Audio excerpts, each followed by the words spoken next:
So basically Nifty again की 2 दिवसाचा एक सेल ऑफ आला आणि परत निफ्टी एक साइडवेज मुवमेंट कडे आता परत त्या रेंज मध्ये आला. म्हणजे होतंय काय बेसिकली की निफ्टी एक अपसाइड आणि डाऊन साइड अशी एक मोठी रेंज क्रिएट करून घेतो स्वतःच.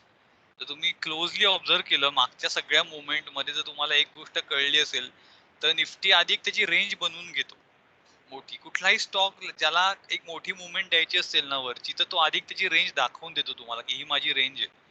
जसं झील मध्ये आजचा आपण एक ट्रेड डिस्कस करणार आहोत की जो ट्रेड मी घेतलेला होता त्याच्यामध्ये पण तेच झालेलं की रेंज त्याने दाखवून दिली त्या स्टॉकने हेवी ब्रेकआउट दिल्यानंतर त्याने रेंज दाखवून दिली आणि त्याच्यामध्ये मग नंतर जे लोकांनी म्हणजे काय म्हणतात ते FOMO fear of missing out जे लोक ड्रॅग होतात जसं इथे ड्रॅग झाले फ्रेश ब्रेकआउट आणि इथे जे लोक घुसले त्यांना परत त्याने खाली आणलं निफ्टीने.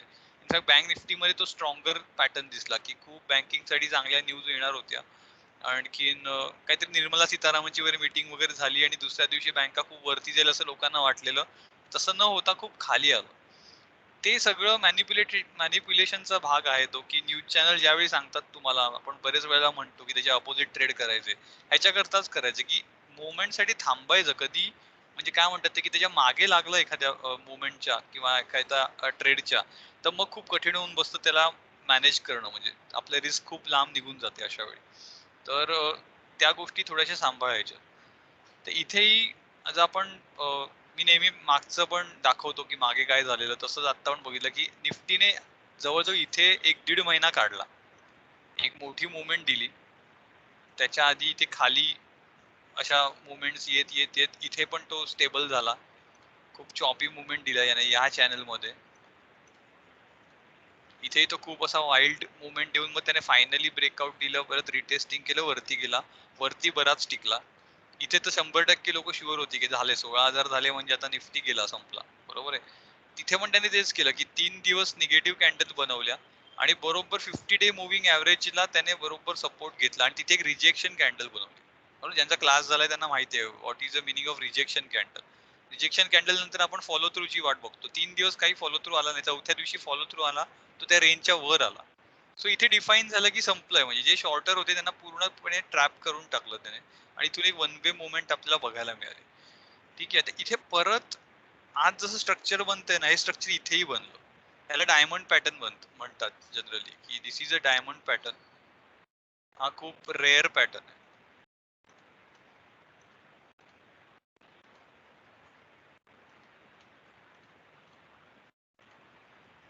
दिस इज अ डायमंड पॅटर्न. हाच डायमंड पॅटर्न इथे बनतो आता. इथे झिगझॅग मुवमेंट होते आणि तिथे एक चॉपीनेस दिसतो काही शॉर्ट पिरियड करता आणि एक बर्स्ट बघायला मिळतो त्याच्यानंतर.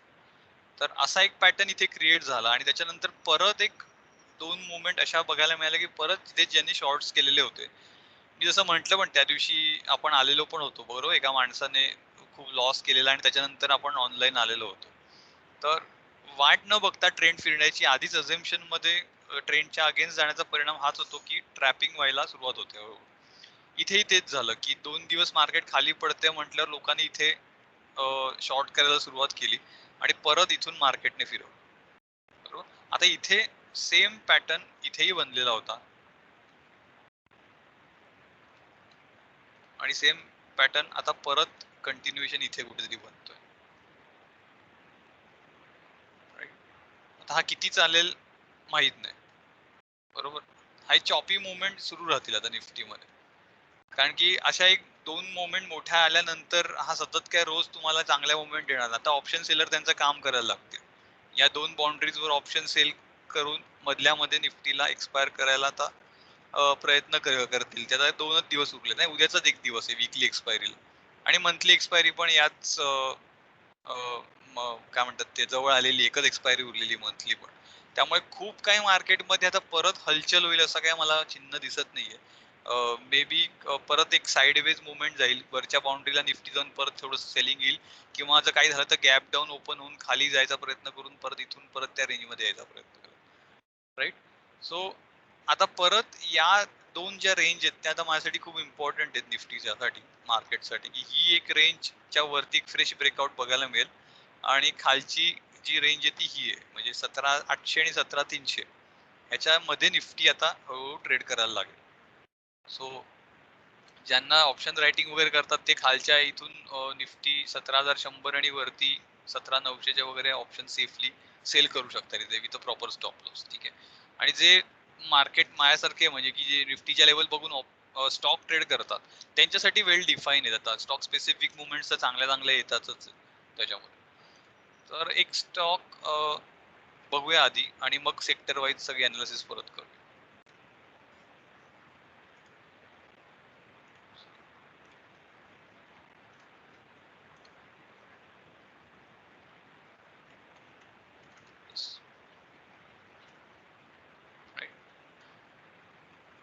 आता इथे झालेलं काय बेसिकली की ज्यांना ब्रेकआउट म्हणजे फोमो होऊन जातो की खूप लवकर उशिरा कळतं ब्रेकआउट झालं बरोबर. आणि या स्टॉक मध्ये काही चान्सच नव्हता इथे काहीतरी अशी मुवमेंट येणार आहे हे आदल्या दिवशी काहीच कळत नसतं. म्हणजे मार्केटमध्ये आपण बरेच वेळा बघतो की आपल्याला आधी कळत नाहीत काही गोष्टी कळायच्या आहेत पण त्या काय म्हणतात ते छुप्या असतात. इतकी मोठी मुवमेंट एक्सपेक्टेड नसते बऱ्याच वेळेला की ती ट्रॅप मुवमेंट मध्येच येते की इथे हा एक नॉर्मल रोजचा एक फॉल येत होता, राईज व्हायचा, परत सेल व्हायचा, परत राईज व्हायचा आणि परत सेल व्हायचा.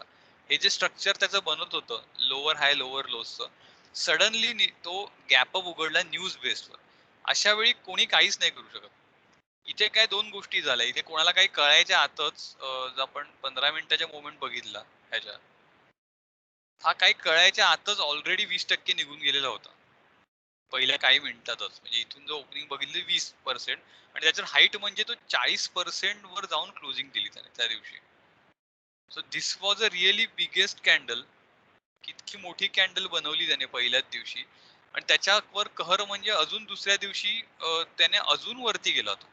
म्हणजे 2 दिवसात त्याने आणि इथपासून जर आपण मुवमेंट बघितली याची तर त्याने जवळपास 60% मुवमेंट दिली झीलने काही कळायच्या. आणि मीन वाईल बऱ्याच काय म्हणतात की बऱ्याच न्यूज फ्लोट व्हायला लागल्या याच्यात की झुंझुनवालाने घेतलंय अमुक तमुक बरंच बरंच काय काय झालं. आणि जी लोक दुसऱ्या दिवशी याच्यात घेतला लोकांनी 275 283 बरोबर त्या स्टॉक मध्ये वन वे फॉल आला. रिजेक्शन कॅन्डल तो खाली आला बरोबर. कारण की हेच हेच चुकतं लोकांचं की ब्रेकआउट लोक ट्रेड करतात. ते ब्रेकआउट झाल्यानंतर सगळं आपण ज्यावेळी शुअर होतो त्यावेळी जेव्हा आपण एंटर करतो तर तिथे खूप वरच्या प्राइसला आपली बाईंग होते. ठीक आहे.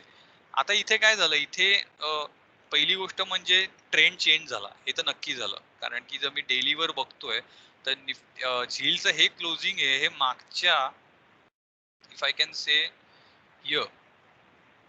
बरोबर अख्ख्या वर्ष निघून गेलेलं आहे. म्हणजे जवळजवळ 8-7-8 महिन्यानंतरच हे हायएस्ट क्लोजिंग होतं बरोबर. इथेही हेही क्लोजिंग त्याच्या खालचंच होतं बरोबर. त्यामुळे हे जे क्लोजिंग आहे हे त्याच्या अनेक आठवड्यांच्या क्लोजिंग पेक्षा किंवा अनेक महिन्यांच्या क्लोजिंग पेक्षा वर झालेलं. दिस कन्क्लुड्स की ट्रेंड चेंज झालाय नक्की आहे. म्हणजे इथे काही फॉल्स परत इथून खाली जाणार नाहीये हे नक्की झालेलं. Supporting with volume. ओके. हे व्हॉल्यूम इथे मस्त क्रिएट झालेले आणखीन या सगळ्या गोष्टी झालेल्या. आता ह्याच्यामध्ये चान्स बघायचा की पुलबॅक कुठे मिळतोय बरोबर. पुलबॅक साठी आपण फिबोनाची टूल वापरतो की वॉर झोन मध्ये याची वाट बघितली विच इज अ 0.5 आणि 0.61% plus addition to this resistance. त्याने बरोबर तिथे एंट्री दिली आणि तो 2-3 दिवस काही करत नव्हता. इनफॅक्ट मी विसरून पण गेलेलो आणि मला वाटत नव्हतं की इतकं लगेच हे होईल असं वाटलं नव्हतं की इतक्या लगेच आपल्याला ब्रेकआउट मिळेल. पण सडनली आज परत एक गॅप अप उघडला आणि त्याने एक चांगली मुवमेंट दिली आज again of I think from here almost 43% त्याचा हाय होता आणि क्लोजिंग त्याने ऑलमोस्ट 40% वर तर क्लोज दिलाय त्याने. ठीक आहे. असे जे ट्रेड असतात ज्यावेळी तुमचं ब्रेकआउट होतं त्यावेळी यू शुड वेट. कुठलाही ब्रेकआउट जरी तुम्ही ट्रेड करत असाल त्यावेळी तुम्हाला थांबायचं. सो हा एक ट्रेड एक चांगला झाला. जर आपण सेक्टर वाईज आता बघतोय तर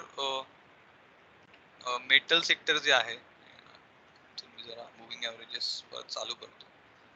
आता मेटल सेक्टर साठी उद्याचा दिवस महत्वाचा आहे कारण की एक फॉल आलाय आणि ते रिटेस्टिंग होतोय आता तो. So there are two possibilities from this position. Either metal will fall and it will come to 200 day moving average किंवा हा रिगेन करेल परत आणि हा जो एक रेजिस्टन्स होता तो उडवेल. सो मेटल मध्ये माझे दोनच ट्रेड बनतात. एक तर मी ह्याच्यावर बाय करेन किंवा मी इथे खाली यायची वाट बघेन. मध्ये मी कुठल्याही मेटल स्टॉकला हात लावणार नाही, इन्क्लुडिंग टाटा स्टील म्हणा किंवा कुठलाही. Right, correct. कारण की आता हे नो ट्रेडिंग झोन मध्ये चाललेलं आहे, कारण की ही एक रेंज त्याने बनवलेली आहे. सो या रेंजच्या मध्ये आता जर उभा आहे तर I will not chase this sector basically. So metal मध्ये माझ्यासाठी वेट अँड वॉचचा गेम आहे, की मी याच्यावर इमिजिएटली आतून काही निर्णय घेऊ शकत नाही आणि स्टॉक्स पण काही खूप काही त्याच्यामध्ये मला दिसत नाहीये. मीडिया केवळ आणि केवळ झी मुळे वरती आला आणि सन टीव्ही वगैरे पण चांगल्या मुवमेंट देतात, पण सगळा झीचा शो आहे हा सगळा, बाकी काही नाहीये मीडियामध्ये. रियालिटी सेक्टर खूप चांगलं चाललंय, जे आपण एक्सपेक्टेड होतं की हे ट्रेंड लाईन ब्रेकआउटची वाट बघत होतो मी, तर ते ट्रेंड लाईन ब्रेकआउट दिलेलं आहे त्याने. So might be it will retest this and again it will go upside. तर माझ्यासाठी रियालिटी सेक्टरचे जे जे स्टॉक्स आहेत ते खूप चांगले जातात ट्रेड करायला.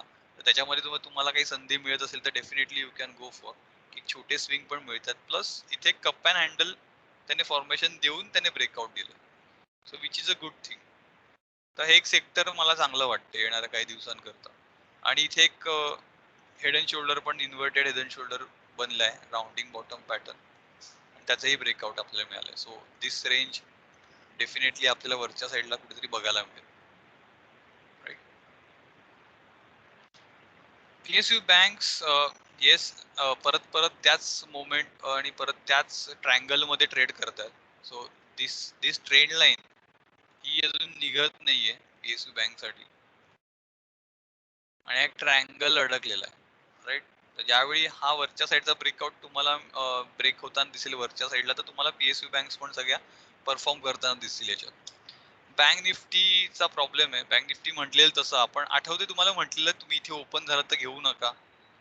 इफ यू रिमेंबर की मी स्पष्ट सांगितलेलं की इथे घेऊ नका, तो येणार परत खाली. राईट. आला तो 4 दिवसात परत, मी म्हटलं तसं मगाशी की ट्रॅपिंग असतं, एक ब्रेकआउट दिल्यासारखं करतात आणि परत खाली आणतात त्याला. So now you can see की एचडीएफसी बँक वगैरे जे आहेत तर त्याचे काही सपोर्ट रेजिस्टन्स आहेत. एचडीएफसी बँक एक चांगला दिसतोय रडारवर, तो एक घेण्यासारखा शेअर आहे सध्या. प्रायव्हेट बँक्स तेच झालं. पीएससी सेक्टर चांगलं आहे, मी तर कधीच त्याच्यावर बुलिश आहे आणि ते मला नाराज करत नाहीये. ब्रेकआउट दिलं, परफेक्ट रिटेस्टिंग केलं आणि परत आता वर चालायला लागलंय. So I am really bullish on PSC sectors. कुठलेही स्टॉक्स असतील तरी, आरएसी तुमचं, एनआयएससीएल म्हणा किंवा ज्या काही गव्हर्नमेंट कंपन्या आहेत त्यांचे स्टॉक चार्ट वाईज जर तुम्ही बघितले तर तुम्हाला दिसेल की खूप चांगलं स्ट्रक्चर ह्याच्यात बनतंय. So I am good for media, sorry reality, I am good for PSC. I am wait and watch position on Bank Nifty. Bank निफ्टीवर मी अजून तेवढा बुलिश नाहीये. फार्मा प्युअर रेंज प्ले, काही नाही फार्मा, राईट. एका रेंज मध्ये चाललेलं आहे. मिड कॅपने एक खाली आला, मला अपेक्षित होतं की इथपर्यंत खाली येईल, पण तेवढा नाही आला तो आणि तिथूनच वर जायला लागला. त्यामुळे काय म्हणतात की तेवढ्या मला जेवढा खाली बाईंग करायचं होतं तेवढी माझी बाईंग तेवढी खाली झाली नाहीये. पण स्टॉक स्पेसिफिक रन्स असल्यामुळे मला माझे स्टॉक्स मला माझ्या लेवलला मिळून ते बरोबर मी परत त्याच्यामध्ये एंट्री घेतली. काही स्टॉक्स म्हणजे आपण आम्ही ग्रुपवर पण डिस्कस करतो त्या स्टॉक्स. आता आपण थोडेसे त्यातले काही बघू नंतर. एनर्जी टोटल बुलिश, वर चाललेलं आहे, काही फरक नाहीये. ते त्याच्या 23,200च्या टार्गेटकडे एनर्जी स्टॉक चाललेले आहेत सगळे. एनर्जी मध्ये म्हणजे सगळेच तेच ओएनजीसी वगैरे जे आपण बोललेलो मागच्या वेळी. निफ्टी आपण डिस्कस केलेलं आहे. Auto sector, yes, auto sector मध्ये पण एक स्ट्रक्चर बनते हेड अँड शोल्डरचं. सो हे बनतंय आता, इन द प्रोसेस आहे. तर हे जर ब्रेक झाला, हा एक रेजिस्टन्स, तुम्हाला ऑटो स्टॉक्स मध्ये पण एक बुलिशनेस बघायला मिळेल. सध्या काय खूप काय होत नाहीये ऑटो स्टॉक्स मध्ये, सिलेक्टिव्ह स्टॉक्स चालतात. पण फोर्स मोटर एक स्टॉक असा आहे, जाऊन मागे पण डिस्कस केलेला की त्याला एक घेण्यासारखा आहे तो स्टॉक. जो ऑटो मध्ये जर तुम्हाला एक ब्रेकआउट बघायला मिळालं तर definitely go for Force Motor. Right. हा एक चांगला ट्रेड आहे, 1-2 वर्षाकरता घेण्यासारखा आहे. तर हा त्याच्या रेजिस्टन्सवर एक सपोर्ट घेतोय आता, जो प्रिव्हियस रेजिस्टन्स होता. तर इथे एक head and shoulder kind of pattern बनवलाय. इथे एक ब्रेकआउट दिला. I am just avoiding this breakout right now. पूर्ण न्यूज ड्रिव्हन ब्रेकआउट होता, पण जर आपण एक हेड अँड शोल्डर पकडला आता, तर फोर्स मोटर मध्ये चांगली टार्गेट मिळतील. अराउंड 900-800च्या आसपास तुम्हाला कुठेतरी टार्गेट बघायला मिळतील. So हा एक मला चांगला वाटतो इथे. FMCG व्हर्टिकल गेलेलं आहे आणि मध्येच मार्केट पडायची फिअर मध्ये आल्यामुळे त्याने अजून एक वरची दिशा पकडली, एक वेगळा गिअर टाकला त्याने आणि तो वरती निघून गेला. Because it's a safe sector. ज्यावेळी मार्केट पडतं त्यावेळी FMCG ला सगळा पैसा पार्क होतो. त्यामुळे FMCG बुलिश आहे, सगळे स्टॉक्स FMCG चे. IT 2-3 दिवस फक्त देते करेक्शन किंवा टाइम वाईज, बाकी असं पडायचा काही विचार नाही आयटीचा. सो IT ऑल्सो बुलिश आहे. फक्त IT मध्ये आता रिस्क रिवॉर्ड मला मिळत नाहीत, त्यामुळे IT चे माझे काही स्टॉक नाही. त्यामुळे उरतं PSE सेक्टर आणि एनर्जी सेक्टर. या 2 सेक्टर मध्येच आता मी काय म्हणतात ते की ट्रेड अपॉर्च्युनिटीज बघतोय, त्याच्यात मिळत आहेत का. सो इथपर्यंत क्लिअर आहे. I hope this is clear. Okay, stocks आहेत काही. ओके, सुप्रीम इंडस्ट्री एक स्टॉकचा स्ट्रक्चर चांगला वाटतंय. So I will just hide दिस.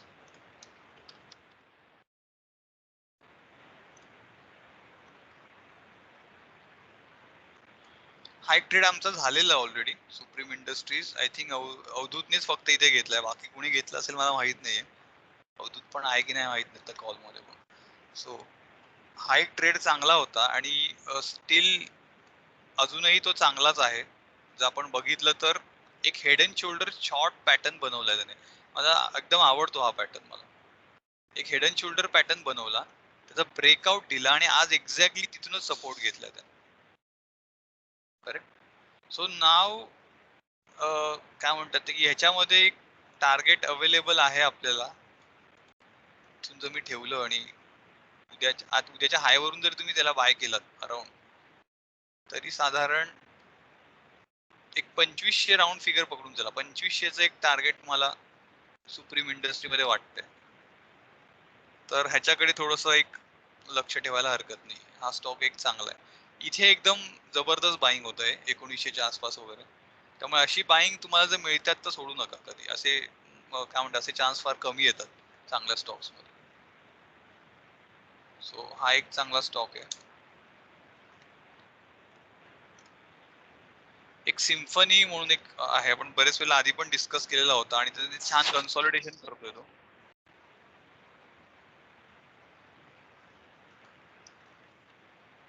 आणि त्याने आज रिगेन केलाय बरोबर. त्याचा moving average 200 day moving average त्याने रिगेन केलाय आणि इथे एक कप आणि हँडल बनवलंय. रिअली नाईस पॅटर्न आहे हा. खूप क्यूट पॅटर्न बनवलाय आणि याचे रेजिस्टन्स पर्यंत तुम्हाला टार्गेट बघायला मिळते, विच इज अराउंड 1150 टू 1200 पर्यंत.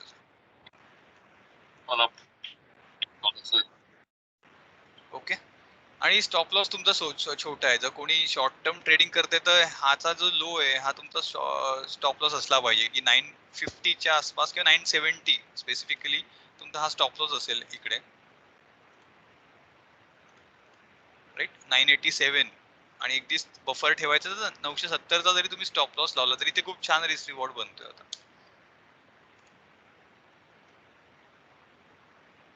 970 वर ठेवतो मी सेफर केस मध्ये. It's almost 1:2, perfectly 1:2 risk reward माझा बनतोय, राईट. तर हा एक ट्रेड, जसं मगाशी ललितने विचारलं की 1:2 मिळत आहेत का, तर मिळत आहेत. अजूनही जर तुम्ही चार्ट जर नीट बघत असाल तर तुम्हाला 1:2 वाले ट्रेड अजूनही मिळतील, काही प्रॉब्लेम नाहीये त्याच्यात. आणि लॉंग टर्म टार्गेट जर बघितलं, नुसता त्याचा स्विंग हाय जरी बघितला तरी मला 1:6 चा ट्रेड मिळतो याच्यात, राईट. आणि मी तर याला लॉंग टर्म म्हणजे 1-2 वर्षासाठी होल्ड करायचा स्टॉक लिस्ट मधला हा आहे माझा. त्यामुळे मी याला विकणार नाहीये, माझ्याकडे होल्ड आहे हा. आणि माझा याच रेंज मध्ये कुठेतरी होल्ड झालाय, माझ्या कॉस्ट टू कॉस्टच आता चाललेला आहे. मी 1000च्या आसपासच कुठेतरी घेतलेला आणि तिथेच फिरतोय तो. अजून काही मुवमेंट त्याच्यामध्ये आलेली नाही. सिम्फनी एक चांगला आहे. सिमन्स, बेल आणि BPCL बघायला. सिमन्स एक जबरदस्त कंपनी आहे आणि 1300 रुपयाला असताना सिमन्सचा एक कॉल आपण दिलेला होता. त्याच्यानंतर तो वन वेच चाललाय आणि त्याने बऱ्याच ट्रेड अपॉर्च्युनिटी दिल्या आणि हा नॉईज नसतो. या असे जे शेअर्स असतात ना, हे लाईमलाईट पासून थोडेसे वेगळे असतात, पण फंडामेंटली खूप जबरदस्त कंपनी आहे. आणि ऑटोमेशन आता येतंय पुढे, जो फ्युचर आहे, तर माझ्या मते हा एक LTI सारखा हा एक खूप चांगला आहे की ह्यांचे इन्फ्रा आणखीन फंडामेंटल जबरदस्त आहेत. तर हा एक मी आज आमच्या पेड मध्ये दिलेला होता, तो इथेही शेअर करतोय मी आज, की साधारण एक 2895 पर्यंतची टार्गेट एक वर्षभराचा माझा एक टाइम फ्रेम आहे आणि इन्व्हेस्टमेंट, प्युअरली इन्व्हेस्टमेंट स्टॉक आहे. There is no SL for this stock. कारण की या फंडामेंटली चांगल्या कंपन्या आहेत, त्यामुळे जर तुम्हाला SLच लावायचं तुमच्या क्वांटिटीवर लावा. की उद्या सिमन्सचा स्टॉक 0 झाला तर माझं नुकसान समजा, मला 2000 एवढीच माझी जर कॅपॅसिटी, तर मी एकच शेअर घेईन त्याचा, की तो पूर्ण शून्य झाला तरी मला काही फरक नाही पडला पाहिजे. सो तुमचा जो स्टॉप लॉस आहे अशा कंपन्यांमध्ये, तो तुमचा एक तर सिलेक्शनवर असला पाहिजे किंवा क्वांटिटीवर असला पाहिजे. There is no price wise anything to keep stop loss at, right. त्यामुळे ह्याच्यावर माझा काही स्टॉप लॉस ॲज नाहीये, पण टार्गेट 2800 आणि एक 2-2.5 वर्षाचं टार्गेट 40,000 आहे. ते इथून बरंच वरचं टार्गेट मला इथे दिसतंय. इथून पकडलं 4000 तर टार्गेट जरी मी इथून पकडलं माझं, तरी साधारण एक 80% रिटर्न्स मला वाटतात 2 वर्षात, ते विच इज 40% CAGR. सो एक चांगला मला ट्रेड वाटतो आता. आणि बरेच ट्रेड चालू असतात, म्हणजे तुम्हाला खरंच कामातून वेळ मिळत नाही आणि तर तुम्हाला कन्सिस्टंटली एक काय म्हणतात कंपाऊंडिंग करत, जर तुमचं कॅपिटल साधारण 1-2-3 लाख असेल, तर you can definitely opt for काय म्हणतात ते स्विंग ट्रेडिंग आपले जे सर्व्हिसेस आहेत त्याला. कारण की मग तुम्हाला मग त्याच्यामध्ये फक्त टार्गेट आणि एंट्री करायची आहे, बाकी त्याच्यामध्ये असं तुम्हाला काही खूप काही विचार करायला लागणार नाहीये. आणि जर 5 वर्षाचा रेशो काढताय, इनफॅक्ट 10 वर्षाचा आहे, त्याच्यावर मी एक व्हिडिओ पण करणार आहे. मी आता तो येईल या वीकेंडला बहुतेक, सो तेव्हा मी डिस्कस करेन त्याच्यामध्ये त्या गोष्टी. एक BPCL चांगला वाटतो.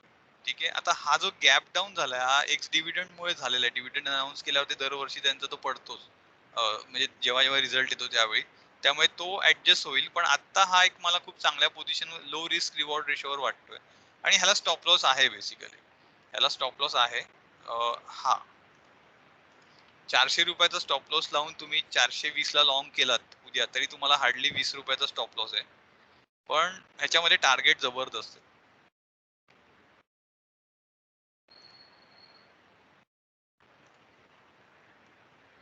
सो साधारण एक मी 5-6% अगदीच बफर पण ठेवला. मी 6% जरी मी स्टॉप लॉस लावला इथे 395च्या आसपास, तरी 1:2 मला इथून इझिली मिळतो. इझिली 474च मला 1:2 मिळतो. आणि मी स्विंग हाय जर पकडला तर ऑलमोस्ट 1:3 मिळतो. सो हे टार्गेट तर यायचे बऱ्याच शक्यता आहेत BPCL मध्ये, राईट. आणि हा एक मोठा ट्रायंगल पण बनवतोय. बेसिकली हा एक इथे ट्रायंगल बनवायचा प्रयत्न चाललाय. त्यामुळे हे जर एक ब्रेकआउट झालं तर अजून मोठी मुवमेंट बघायला मिळेल. आणि आता या ट्रायंगलच्या जर लोअर एंडला आपण जर घेतोय, तर कुठेतरी या ट्रेंड लाईनला ती मॅच होईल ते टार्गेट. तर इथे तुम्ही पहिल्यांदा निघून जाऊ शकता. आणि जर अजूनच तुम्ही बुलिश असाल, तर ही जी रेंज आहे, एवढी रेंज तुम्हाला अजून वरती बघायला मिळेल, राईट. पण तुम्हाला क्वांटिटी कंट्रोलमध्ये ठेवायची आहे. As far as market is concern right now, की चार्ट स्ट्रक्चर किती चांगलं दिसत असेल, तरी पण तुम्हाला तुमच्या पोझिशन्स रिस्क ही पहिली नेहमीच कॅल्क्युलेट करून मग पोझिशन घ्यायची. So though I am showing you this charts और पॅटर्न्स, तुमच्या ज्या काही पोझिशन्स आहेत, तुम्हाला तुमच्या फायनान्शियल ऍडवायझरना विचारा आधी, तुमचा ड्यू डिलिजन्स काय असतील ते बघा, आणि त्या प्रमाणातच तुम्हाला क्वांटिटी घ्यायची. पण हा एक माझ्या मते तरी, मी तरी आज पोझिशन घेतली याच्यामध्ये. BPCL looking good right now. आणि एक आहे एव्हरग्रीन भेल, बरेच लोकांचा लाडका आहे सध्या तो, आणि फायनली तो 200 डे मुव्हिंग एव्हरेजला आला. पेशन्स नेहमी पे करतात. प्रसन्नाचा वीकली चार्ट बघ यार. भेलचा हा खूप इंटरेस्टिंग दिसतो तो. 2-3 वेळेस असं जाणवलं मला पोझिशन घ्यायला पाहिजे. मग घ्या ना, बिंदास घ्या ना, कशाला थांबताय, मग घ्या बिंदास. चांगला आहे, राउंडिंग बॉटम बनवतोय हा. It's a really good pattern actually. म्हटलं तसं की एक पोझिशन, फक्त इथे लोकांनी पोझिशन घेतली ते चुकलं लोक तिकडे, की त्यांनी चेस केलं ब्रेकआउट. तुम्हाला वीकली ब्रेकआउट पण बघायचं ऍक्च्युली. 2 वीक चांगली मुवमेंट दाखवून तो परत तिथे आला जिथून त्याने ब्रेकआउट दिलेले होते. So you have to be काय म्हणतात ते अलाइन विथ युअर प्रोसेस, की तुमची जी प्रोसेस आहे ब्रेकआउट रिटेस्ट तेव्हाच मी घेणार. So now it is a position to create long side. तुम्हाला एवढं टार्गेट तर पहिले देईलच तो.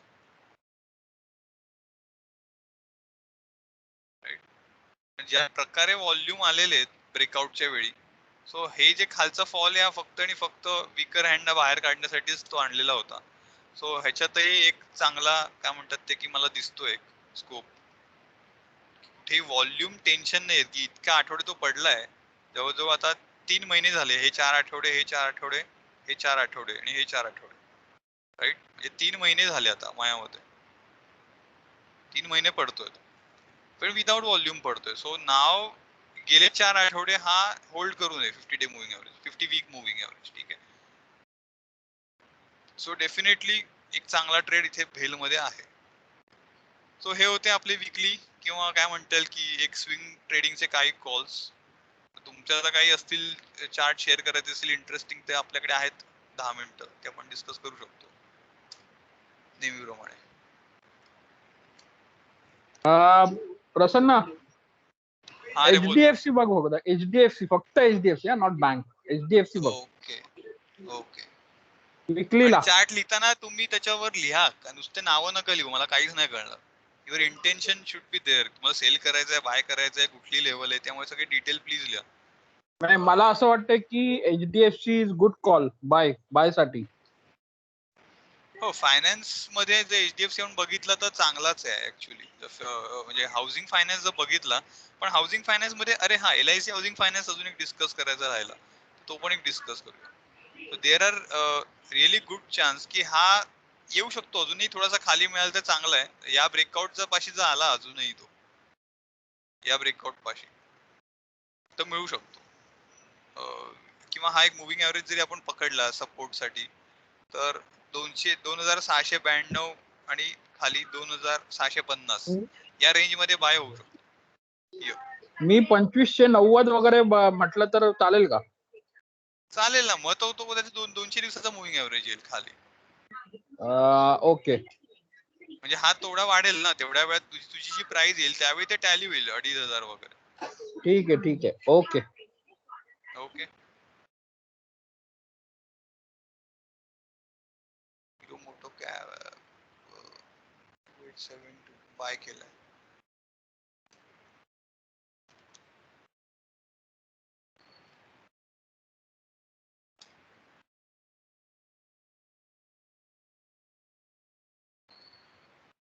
हिरो मोटो कॉप सध्या वर जायचा प्रयत्न करतोय. ऍक्च्युली इथे चांगली पोझिशन आहे बनवायला.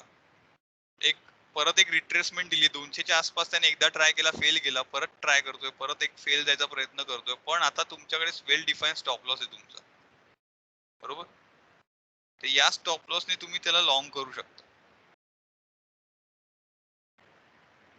सो हिरो मोटोकॉप चांगला आहे कारण की त्यांचे मी फंडामेंटल्स पण बघितले आणि त्याचं थोडस मी सेल्स वगैरे बघत होतो. मोटर बाईक्सचा त्यांचा बिझनेस बऱ्यापैकी चांगला होतोय आणि काय म्हणते ते फ्लॅगिश पॅटर्न पण एक बनतोय. सो त्या फ्लॅगचा जर लोअर एंड हाच येतोय नेमका, तर you can long this from your 2627. किती बाईंग होती तुमची? 2872 ला बाईंग. अच्छा, वरती बाईंग झाली थोडीशी. ठीक आहे ना, आता तिथेच फिरतोय, खूप काही डिफरन्स नाहीये. But keep in mind this stop loss. You should keep in mind. ठीक आहे. टार्गेट तुम्हाला ही आहे, पहिला स्विंग हाय जो आहे तो 3500च्या आसपासचा. इकडची टार्गेट मिळू शकतात तुम्हाला.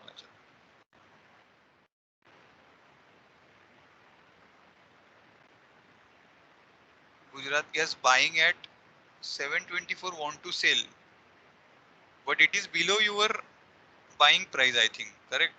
Then don't sell now.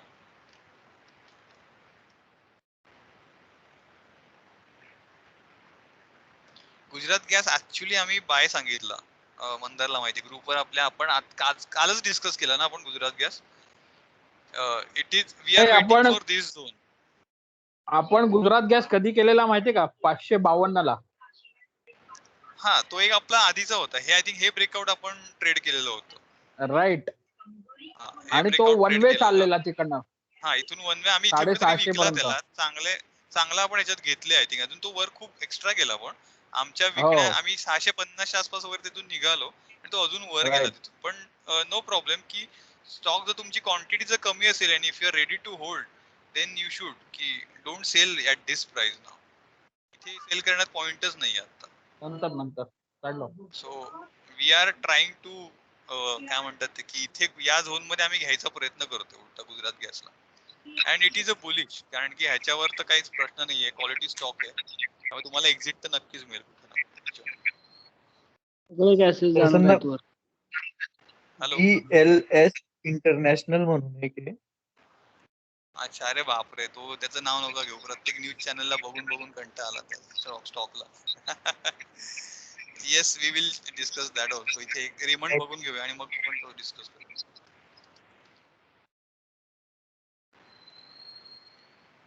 435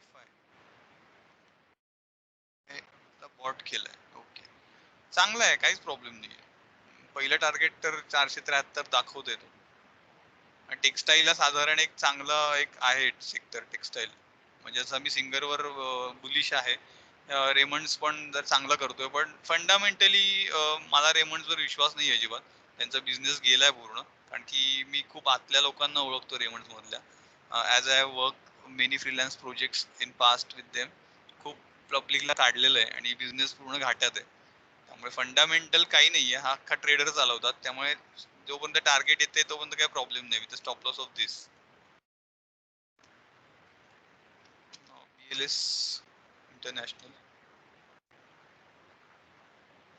पहिली गोष्ट म्हणजे आता त्याच्या फेअर व्हॅल्यूच्या आरपार काही संबंधच नाही याचा फेअर व्हॅल्यूशी.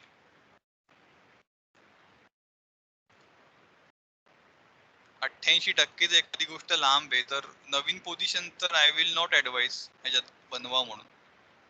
पण हा, जर 50 पाशी आला हा तरी पण खूप चांगला आहे, म्हणजे जर कोणाला इंटरेस्ट असेल विचार करण्यात. मला पर्सनली काही माहित नाही या कंपनीबद्दल अँड आय एम नॉट ऍडवाइसिंग दिस. त्यामुळे फंडामेंटल्स वगैरे मला काही माहित नाहीयेत. पण चार्ट वाईज जर हा एवढा चांगला बुलिश ट्रेंड मध्ये आहे तर यू शुड वेट, किंवा मग काय या ब्रेकआउट पासून सरळ फिबोनाची ड्रॉ करायची, या झोन मध्ये याची वाट बघायची. 216 ते 234 च्या आसपास वगैरे जर कुठे मिळाला then it's a good bye.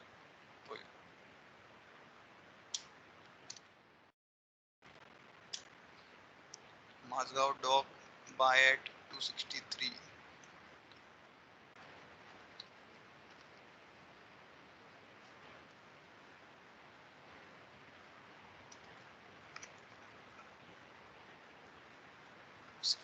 च्या आसपास बाय झाला, इथे कुठेतरी घेतला. हा आता सध्या कन्सॉलिडेशन करतोय, म्हणजे त्याच्यामध्ये काही हे नाहीये की एक ट्रेंड लाईन आहे, ही ब्रेक झाली तर तुम्हाला चांगली मुवमेंट दाखवेल तो. So wait for this trend line to break, right. आणि स्विंग लो जो आहे त्याचा हाच एक स्विंग लो बनवलाय. This should be your stop loss now. की हा जर ब्रेक झाला तर एक मोठा फॉल बघायला मिळेल, पण वाटत नाहीये मला, कारण की ज्या तऱ्हेचा हा फंडामेंटल्स आहे त्याचे, हा वरच्याच साईडला तुम्हाला मुवमेंट देईल. खाली येईल असं वाटत नाही, कारण की हे जे ब्रेकआउट आहे हे तसं झील सारखंच झालंय. परत 2-3 दिवस त्याने जबरदस्त ब्रेकआउट दिलं, लोकांना वर नेलं आणि परत तिथून पार खाली आणलं. म्हणजे त्याने जवळपास प्रसन्न, इथून याच्यात त्याच्या तुला हेड अँड शोल्डर दिसत नाही का? हेड अँड शोल्डर वाटतोय मला थोडा. हा इन्व्हर्टेड हेड अँड शोल्डर आहे ना छोटासा. आहे ना? आहे ना, हो आहे ना. इकडे 2 बनले, इथे पण बनलेला. त्याचा ब्रेकआउट त्याने देऊन टार्गेट वगैरे देऊन मोकळा झाला तो. पण सांगायचा मुद्दा तोच की 21% पडला पण तो. का? कारण की फेअर व्हॅल्यू पासून तो परत लांब गेलेला, त्यामुळे फेअर व्हॅल्यू पाशी तो परत आला आणि तो परत वर जायचा प्रयत्न करतोय. सो 200 काय ते 263 कुठे घेतलाय? 263. ठीक आहे, 263 ला जर घेतलाय then it's a really good. तुम्हाला होल्ड करायला काहीच प्रॉब्लेम नाही, कारण की फंडामेंटल चांगले आहे त्याचे. तर साधारण एवढं टार्गेट, या रेंज एवढं टार्गेट तर देईल तो.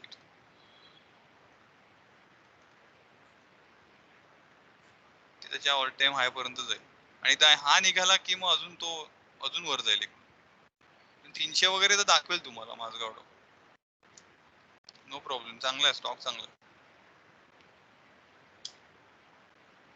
ओके, आय गेस आपले टाईप करतोय एखादा तो स्टॉक बघू आणि मग वाइंड अप करूया आपण. पण पोझिशन सायझिंग सध्या कमीच ठेवा, कारण की मार्केट खूप अनस्टेबल आहे आणि आज तर SGX काय अवस्था आहे बघून घेऊ तोपर्यंत. ओके, आहे पोझिशन मध्ये आहे. डाऊ पण प्लस मध्ये आहे अजूनपर्यंत. S&P 500 पण 1% वर आहे. नॅसडॅक आहे. ओके, डॅक्स पण चांगलाच क्लोजिंग दिलंय. वाटत नाहीये मला खूप काही असं आज रात्री काय होईल. फेडचं टेपरिंग काय असेल ते, आणि काय असेल तर अपडेट मी सकाळी बघेन त्याचं काय होतंय ते त्याच्यात. पण anyways it's a good. Tanla solution bought at 870. Okay,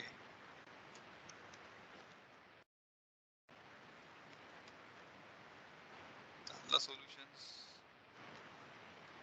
painful memories आहेत त्याच्या. 80 ला घेऊन 260 ला विकून आता हा भाव बघणं त्याचा.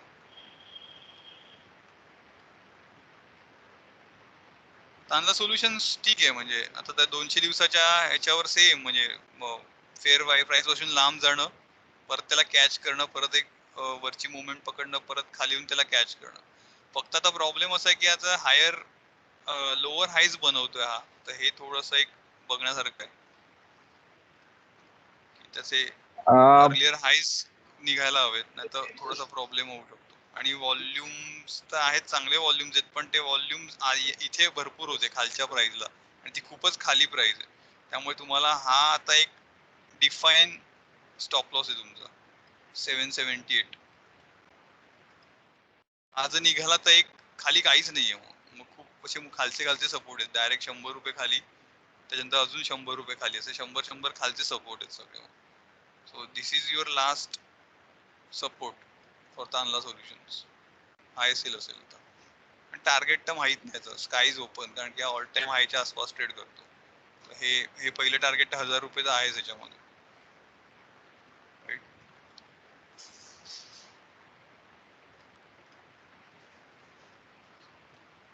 ओके, हा LIC हाऊसिंग फायनान्स तो डिस्कस करायचाच होता. एनिवेज तो डिस्कस करायला हरकत नाही आहे. आजच घेतलेत आम्ही, प्रसन्न 418 ला घेतलेत. हा, हरकत नाही. ठीक आहे, ते डिस्कस झाल्यावरती बोलतो मग. Okay. So LIC housing finance हा मी बरेच दिवस सांगत होतो की हा जो फॉल येत होता तेव्हा पण मी सांगत होतो की घ्या म्हणून याला, की इतक्या खाली 392 300च्या आसपास वगैरे पण खूप चांगली पोझिशन होती.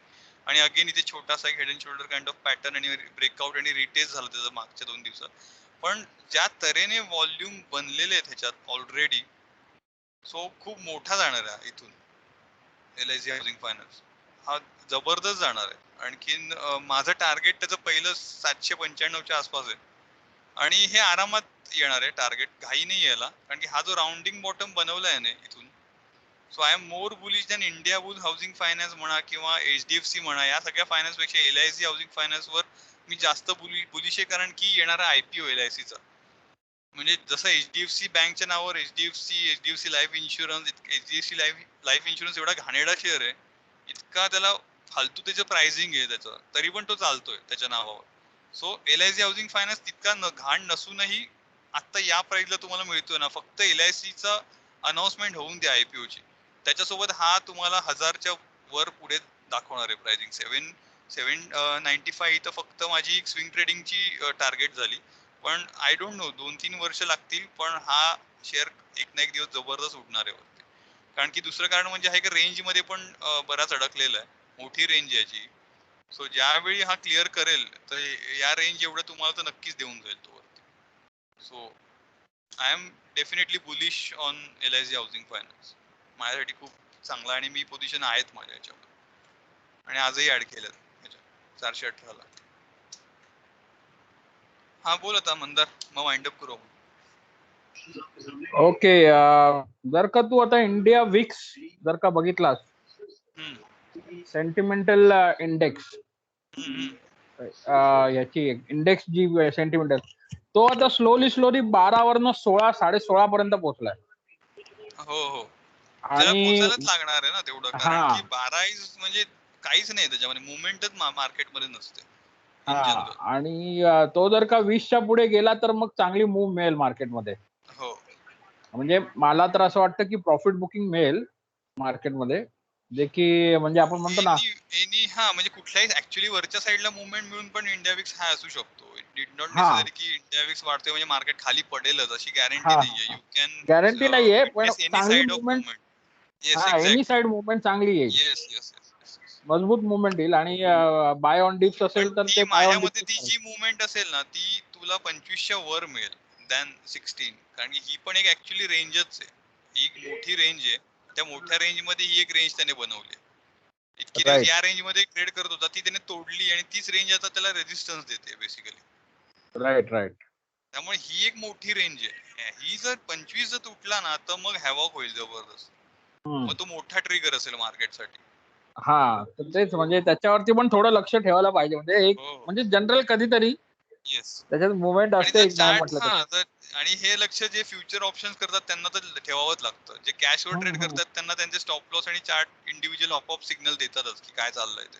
हम्म. त्यामुळे येस की हे 25 ची लेवल ही खूप मोठी लेवल आहे, ही तोडायला हवी त्याने की मग. आणि हे 12 वगैरे तर लेवलच नाहीये मार्केटला. अतिशय मार्केटमध्ये एवढ्या कमी व्हॉलॅटिलिटीवर काम चालतच नाही मुळात. त्यामुळे थोडासा तो मिडलवर यायचा प्रयत्न करतोय आता इकडे. आणि मुळात इथे पण मुव्हिंग ऍव्हरेजचा पण खूप रोल प्ले होतो की इथे पण ज्यावेळी 200 दिवसाच्या मुव्हिंग ऍव्हरेजला जर 50चं कापतोय, गोल्डन क्रॉसओव्हर देतोय तो, त्याच्यानंतर मुवमेंट विटनेस झालेली आहे. आता तो खालीच आहे बराच. त्यामुळे आता जोपर्यंत तो वर जायचा प्रयत्न करेल आणि वर जाईल त्यावेळी आपल्याला एक ट्रेंड चेंज होईल. कारण इथून पण ज्यावेळी क्रॉसओव्हर दिले तो बरेच दिवस नंतर वर टिकला तो. एक इथपर्यंत पीक 30चा पीक देऊन मग ड्रॉप झाला. सो अजूनही काही तसं काही सिग्नल नाही आहेत खूप फिअरफुल मार्केटमध्ये. आल्या तर आपल्याला समजतील आणि चार्टवरून. Okay then that's it for the day.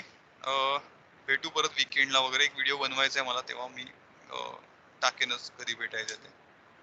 Okay चलो then, good night, bye bye. Okay okay thank you good night. Bye.